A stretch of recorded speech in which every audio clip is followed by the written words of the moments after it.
उनके लिए खासकर कि सोनी सोनी भगवान। हेलो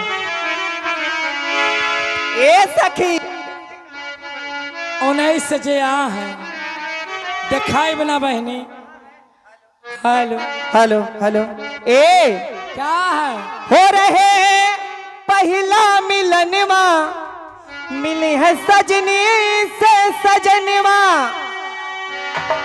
हमार अंग अंग गुलाब नियन खिलल बदनवा।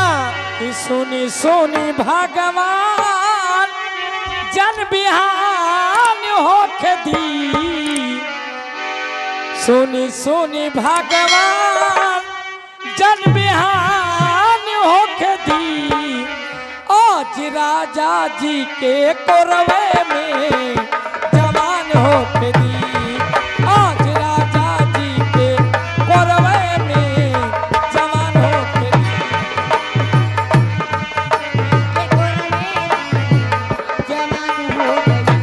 हो रहे पहला मिलनवा मिले है सजनी के सजनवा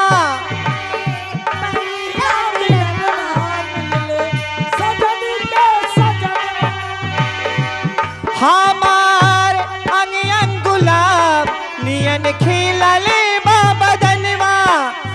सोनी भगवान जन बिहान होके दी।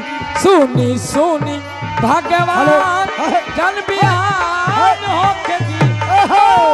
राजा जी के कोरवे में जवान होके दी।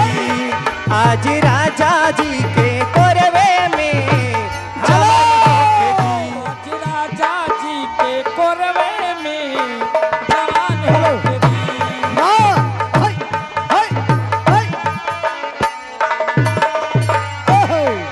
ओ राजा जी के ओठावा से ओठ जाबू साटी।